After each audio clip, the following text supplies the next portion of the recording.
Saat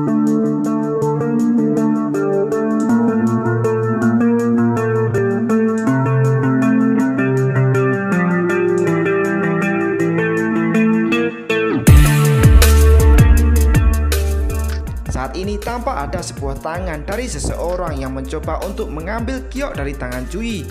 Orang ini adalah pria tua bernama Shen Qingjuan yang datang dengan cucunya Shen Rumiao. Shen Qingjuan sendiri tertarik dengan giok milik Cui dan berniat untuk membelinya. Akan tetapi Cui menolak tawaran Shen Qingjuan dan ia berusaha melepaskan genggaman tangan Shen Qingjuan dari gioknya. Melihat Cui menolak, Shen Rumiao lalu memberitahu identitas Shen Qingjuan dan ia akan membeli giok Cui seharga 100.000 yuan. Cui hanya tersenyum ketika mendengar gioknya hanya ditawar 100.000 yuan. Dan karena tidak ingin berdebat panjang, Cui lalu mengambil kembali gioknya dan berkata gioknya tidak untuk dijual. Kalaupun dijual, harganya bisa mencapai miliaran. Setelah mengatakan ini, Cui berniat untuk pergi dan mengucapkan selamat tinggal kepada Shen Qingjuan dan Shen Rumiao. Melihat Cui mau pergi, Shen Rumiao menjadi marah dan menyuruh Cui untuk berhenti dan memberikan batu giok tersebut kepada kakeknya. Namun Shen Qingjuan sendiri saat ini ia menyuruh Shen Rumiao untuk menyudahi masalah ini dan berkata orang yang ia hadapi barusan bukanlah orang biasa, melainkan seorang master. Mendengar kakeknya, Shen Rumiao tidak percaya bahwa Cui adalah master. Bahkan ia tidak percaya bahwa giok milik Cui berharga miliaran. Namun Shen Qingjuan tidak bercanda, berkata giok milik Cui memang berharga miliaran dan bahkan siapapun yang memakainya bisa kebal dari tembakan tank. Shen Rumiao yang mendengar penjelasan kakeknya, ia akhirnya menjadi terkejut dan bertanya apakah yang dikatakan kakeknya benar. Tentu saja apa yang dikatakan Shen Qingjuan benar dan ia sendiri mengenal seseorang bernama Chen Yantian yang pernah selamat dari tembakan tank. Mendengar ini, Shen Rumiao tambah penasaran dan menanyakan lagi kepada kakeknya apa maksud kakeknya mengatakan ini. Maksud Shen Qingjuan sendiri adalah alasan Chen Yantian selamat dari tembakan tank karena Chen Yantian memiliki giok yang persis dimiliki Cui. Adegan kemudian berganti. Saat ini di sebuah bangunan bertingkat di daerah kelas atas, tepatnya di apartemen milik Qinran. Dan saat ini sementara Qinran tengah mandi, tampak ponsel Qinran tiba-tiba berbunyi. Qinran yang sudah selesai mandi, ia lalu mengangkat ponselnya dan ia menerima panggilan masuk dari sepupu Cui yang bernama Zhu Yunyun. Qinran dan Zhu Yunyun sendiri memiliki hubungan pertemanan yang baik dan keduanya sudah saling mengenal cukup lama. Qinran kemudian menanyakan kepada Zhu Yunyun kenapa Zhu Yunyun yang ia rasa selalu sibuk namun sekarang tiba-tiba menelponnya. Zhu Yunyun tidak langsung menjawab, melainkan ia bergurau, merasa sikap Qinran sedikit berbeda dan juga merasa ini bukan gaya Qinran seperti biasanya. Mendengar ucapan Zhu Yunyun, sontak Qinran lalu menyebut nama Cui dan ia berpikir ini semua salah Cui yang membuat kehidupannya berubah. Zhu Yunyun yang mendengar Qinran menyebut Cui, ia lalu menanyakan kabar Cui dan mengingatkan bukankah ia sebelumnya meminta Qinran untuk memecat Cui. Mendengar ini, Qinran tampak ragu-ragu dan ia hanya menjawab akhir-akhir ini performa Cui cukup bagus dan ia sendiri tidak bisa langsung memecat Cui. Qinran yang mengatakan ini, ia juga memberitahu aksi Cui sebelumnya. Sambil sesekali Qinran sendiri merasa sedikit jengkel dengan Cui. Kemudian adegan berganti dan hari pun berlalu. Keesokan harinya, saat ini di sebuah perumahan, tepatnya di kediaman keluarga Qin. Hari ini adalah hari di mana ulang tahun Qinran diselenggarakan dan terlihat sebuah spanduk bertuliskan selamat ulang tahun terpampang di dinding. Dan saat ini Qinran sebagai tuan rumah, ia tengah menyambut semua tamu undangan dan mempersilahkan semuanya untuk masuk ke dalam. Cui yang baru saja datang, saat ia melihat penampilan Qinran, ia sangat terpukau dan merasa Qinran hari ini cantik sekali. Qinran yang juga melihat Cui datang, ia lalu dengan ramah menyapa Cui dan meminta Cui untuk tidak terlalu formal kepada dirinya. Melihat keramahan Qinran, Cui pun kaget dan sambil melangkah mundur, Cui menunjuk Qinran, bertanya siapa orang di depannya ini. Qinran yang ia kenal tidaklah seramah ini. Qinran yang mendengar ucapan Cui, ia sontak menjadi marah dan memperingatkan Cui untuk tidak membuat malu di pesta ulang tahunnya ini. Namun bukannya merasa bersalah, Cui justru merasa lega setelah dimarahi Qinran dan berkata ini baru Qinran yang ia kenal. Qinran tampak tersipu malu mendengar perkataan Cui dan ia sudah terbiasa dengan sikap Cui yang seperti ini. Kemudian adegan pun berlanjut dan saat ini di sebuah ruangan di kediaman keluarga Qin. Cui terlihat duduk sambil memegangi sebuah kue di tangannya dan ia menggunakan teknik Wang Qijue untuk melihat kesegaran di kue tersebut. Namun saat Cui tengah mengamati, tiba-tiba tampak sebuah tangan menyentuh Cui. Menyadari ini, Cui pun melirik ke belakang. Ternyata orang yang menyentuh Cui adalah Feng Wangshui, dan Feng Wangshui sendiri ia baru saja datang dan ia terlihat menyapa Cui. Melihat orang yang datang adalah Feng Wangshui, Cui tampak senang dan Cui langsung membalas sapaan Feng Wangshui. Cui kemudian memuji Feng Wangshui tampak cantik hari ini. Mendengar pujian Cui, Feng Wangshui di dalam hatinya ia merasa senang. Namun di tengah percakapan, tiba-tiba terdengar suara riuh dari satu arah dan sontak Cui dan Feng Wangshui melihat ke arah datangnya suara. Suara riuh berasal dari para tamu yang melihat Yao Tianming datang dan hal kebetulan yang terjadi adalah saat ini Yao Tianming memakai baju yang sama dengan yang dipakai Cui. Cui yang menyadari ini, ia pun terkejut dan berteriak histeris, bertanya apakah seleranya dalam memilih baju sudah turun ke level orang seperti Yao Tianming. Mendengar Cui, Yao Tianming tampak marah dan menurutnya dirinya lah yang harusnya mengatakan hal ini dan bukannya Cui.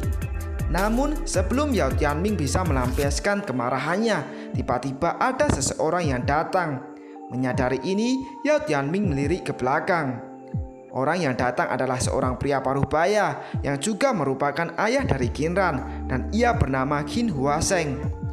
Melihat Qin Huaseng datang, Yao Tianming pun tersenyum dan ia lalu mengelurkan tangannya untuk berjabat tangan dengan Qin Huaseng. Namun Qin Huaseng mengabaikan Yao Tianming dan ia melangkah menuju Cui. Melihat ini, Yao Tianming pun menjadi kesal. Sedangkan Cui yang melihat Qin Huaseng menghampirinya, ia lalu menyapa Qin Huaseng dan memperkenalkan dirinya. Qin Huaseng tidak terlalu peduli dengan perkenalan Cui dan ia hanya menepuk pundak Cui dan berkata, Qinran bukanlah sesuatu yang bisa digapai oleh Cui. Setelah mengatakan ini, Qin Huaseng merenung. Qinran adalah orang kelas atas, jadi bagaimana mungkin Cui yang pria miskin dapat memiliki Qinran? Cui sendiri setelah mendengar ucapan Qin Huaseng, ia mengartikan bahwa Qin Huaseng ini ingin dirinya menjauh dari Qinran. Kemudian adegan berikutnya, tamu terus berdatangan dan terlihat saat ini beberapa karakter seperti Dong Fang Ao dan Jiang Tian juga datang. Fan Hong yang juga datang, ia berdiri di samping Cui dan berkata awalnya Dong Fang Ao memiliki konflik dengan Cui, tapi entah kenapa ia tiba-tiba memilih damai. Mendengar ini, Cui menebak Qinran pasti mengatakan sesuatu kepada Dong Fang Ao dan mungkin ini semua tidak lepas dari pengaruh keluarga Zhu. Adegan pun berlanjut.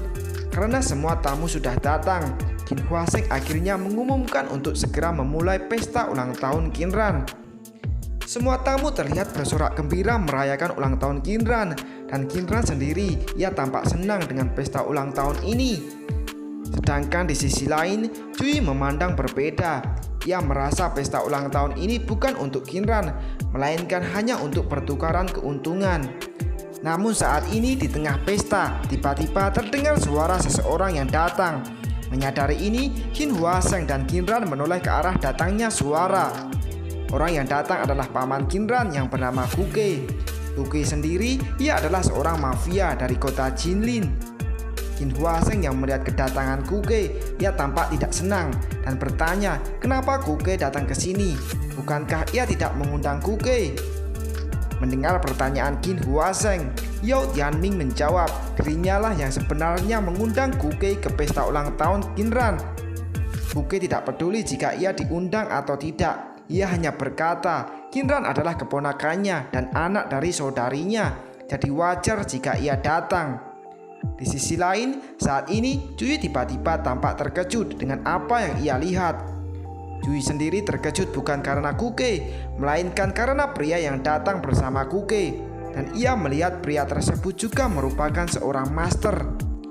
Dan saat ini, melihat situasi memanas, Kinran mencoba untuk meredakan dan mengajak ayahnya untuk tenang, serta menyarankan agar pesta tetap berlanjut. Mendengar Kinran, Moyi kemudian berinisiatif untuk menjadi orang pertama yang akan memberikan hadiah ulang tahun kepada Kinran. Setelah mengatakan ini, tanpa basa-basi, Moyi pun langsung membuka hadiahnya yang berupa sebuah bola permata yang berasal dari Myanmar. Cui yang melihat tindakan Moyi, ia merasa sedikit aneh dan ia pun bertanya, bukankah seharusnya hadiah baru dibuka setelah para tamu sudah pergi? Mendengar pertanyaan, Feng Wangshui menjawab, pesta ultah kali ini bukanlah pesta biasa, melainkan pesta yang berkedok untuk mendapatkan reputasi. Saat ini, tambang milik grup Hwaseng sangatlah terkenal, jadi siapapun yang memberikan hadiah yang bernilai, ini menunjukkan profit yang akan mereka dapatkan. Setelah mengatakan ini, Feng Wangshui juga berkata, kali ini pun dirinya dan Fan Hong datang sebagai perwakilan dari perusahaan yang mereka miliki. Cui yang mendengar semua ini, ia tidak mengira akan ada hal seperti ini di ultah Kinran. Dan Cui sendiri ia datang murni karena Kinran dan bukannya keuntungan. Adegan berlanjut di sisi Yao Tianming. Yao Tianming tampak mengamati situasi dan ia melihat hanya kelompoknya dan Cui yang belum memberikan hadiah. Namun saat ini tiba-tiba terdengar suara seseorang yang datang. Menyadari ini, Kinran pun melirik ke arah datangnya suara. Orang yang datang adalah Shen Rumiao, dan Shen Rumiao yang datang, ia langsung memeluk Kinran. Shen Rumiao sendiri saat ini, ia juga membawa hadiah, dan kemudian ia memberikan hadiah tersebut kepada Kinran. Di sisi lain, Cui yang melihat Shen Rumiao datang, ia menjadi kaget, dan ia mengingat, bukankah Shen Rumiao ini adalah gadis yang ia temui sebelumnya?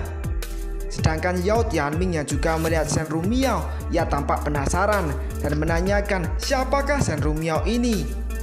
Namun di saat ia bertanya, tiba-tiba ia menoleh ke samping karena ia mendengar suara seseorang memanggil nama Kuke dengan sebutan Kiaoke.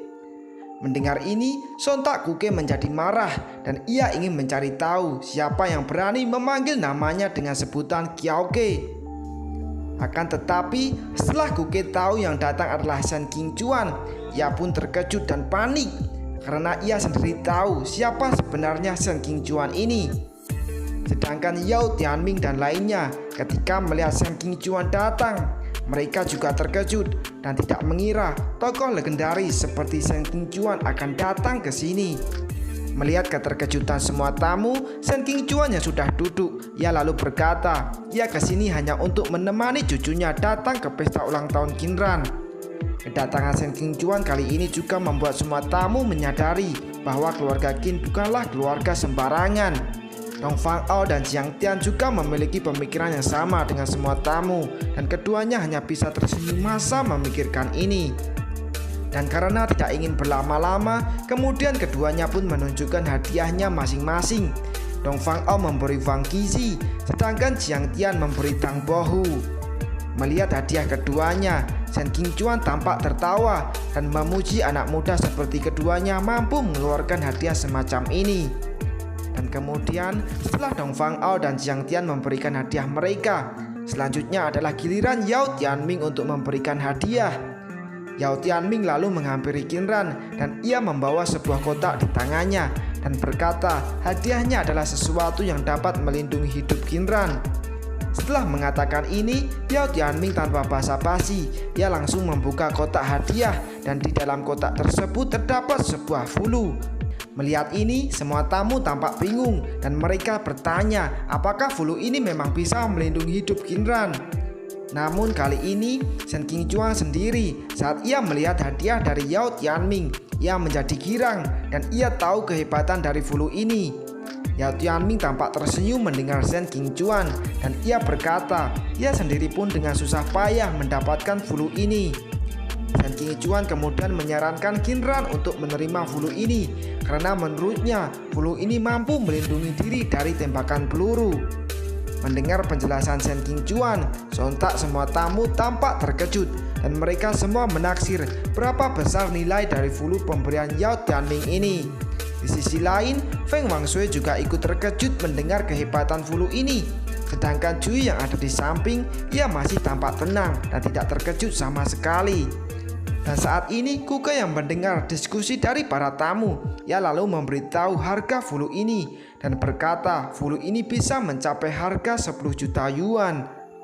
Mendengar Kuke, Qinran pun menjadi ragu apakah ia harus menerima Fu Lu ini, dan ia hanya berkata ke Yao Tianming, Fu Lu ini terlalu mahal untuk dirinya. Sontak saat Qinran mengatakan hal ini, Yao Tianming tampak terdiam sejenak. Sementara para tamu yang ada di belakang, mereka semua tampak menggosip.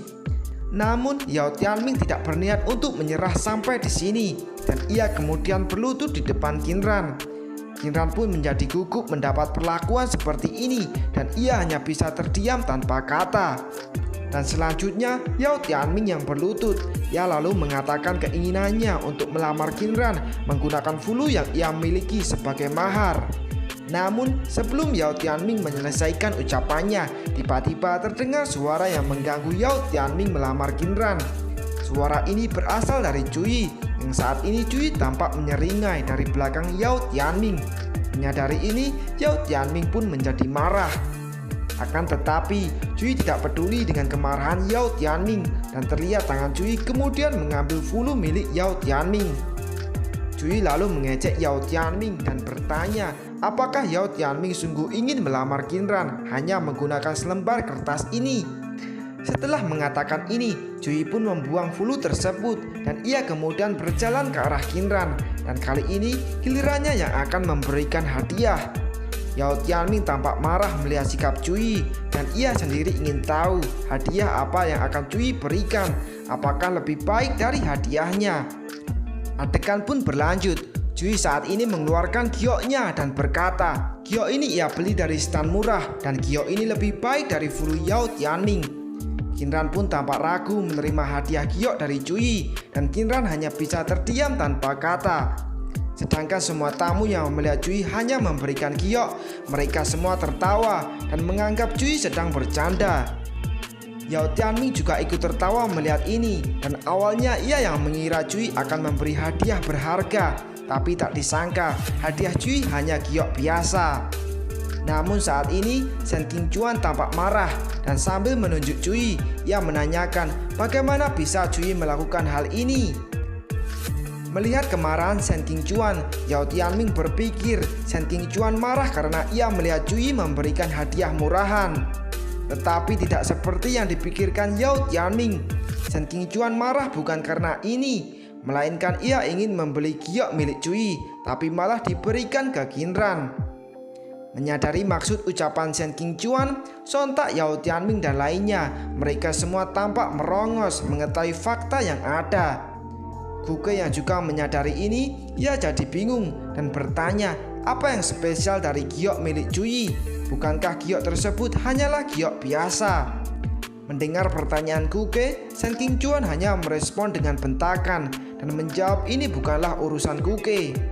Shen Qingchuan kemudian menghampiri Cui, dan dengan meraih kerah baju Cui, Shen Qingchuan berniat membeli giok Cui sebesar 300 juta. Cui hanya mengupil mendengar Shen Qingchuan, dan ia menjawab giok miliknya tidak dijual, dan 300 juta sendiri tidaklah cukup untuk membeli gioknya. Mendapat penolakan, Shen Qingchuan tidak menyerah, dan ia lalu menaikkan tawarannya menjadi 500 juta. Cui yang melihat Shen Qingchuan tetap tidak mau menyerah, Cui berkata jika Shen Qingchuan sungguh ingin gioknya, maka berikan dirinya 1 miliar. Di sisi lain, Yao Tianming dan lainnya saat melihat tawar-menawar di depan mereka, raut wajah mereka tampak kusut dan bertanya, apakah giok Cui memanglah berharga? Kuke yang juga melihat ini, ia bertanya lagi ke Shen Qingchuan, apakah Shen Qingchuan tidak salah dengan transaksi ini? Mendengar Kuke, Shen Qingchuan menoleh ke Kuke dan berkata dengan nada tinggi, tentu ia tidak salah, karena giok Cui sendiri adalah giok spiritual. Sontak saat Kuke mendengar Shen Qingjuan, ia pun terkejut dan ia tidak menyangka giok milik Cui adalah giok spiritual. Kuke lalu berkata, jika Fulu Yao Tianming bisa melindungi diri dari tembakan peluru, namun giok spiritual sendiri mampu melindungi diri dari tembakan tank. Sebelumnya, Kuke juga mengingat seseorang bernama Chen Yantian dengan menggunakan giok spiritual, ia mampu selamat dari gempuran tank. Dan saat ini, Qinran yang mengetahui nilai dari giok milik Cui, ia menjadi ragu untuk menerima giok Cui dan ia merasa giok ini terlalu mahal untuknya. Namun meski Qinran tidak bisa menerima giok yang mahal ini, entah kenapa Qinran sendiri merasa ada perasaan bahagia di dalam hatinya. Sedangkan saat ini, Cui yang melihat penolakan Qinran, Cui tiba-tiba mendekati Qinran dan hal ini membuat raut wajah Qinran memerah karena malu. Cui kemudian dengan tampang nyinyir, ia bertanya kepada Qinran, apakah Qinran ini bodoh? Cui memberikan giok ini supaya Qinran sendiri bisa memberikannya kepada Shen Qingjuan, dan dengan begitu Shen Qingjuan akan berhutang budi kepada keluarga Qin. Setelah mengatakan ini, Cui lalu dengan sengaja mengatakan kepada Shen Qingjuan bahwa ia telah memberikan giok miliknya kepada Qinran. Dan Cui juga mengatakan jika Shen Qingjuan menginginkan giok spiritual, Shen Qingjuan bisa membelinya dari Qinran. Mendengar Cui, sontak Shen Qingjuan menjadi senang dan ia lalu menghampiri Qinran dan menanyakan apakah Qinran mau menjual gioknya. Sedangkan di sisi lain, saat ini Yao Tianming terlihat marah dan di hatinya ia menyalahkan Cui atas kegagalannya kali ini mendapatkan Qinran.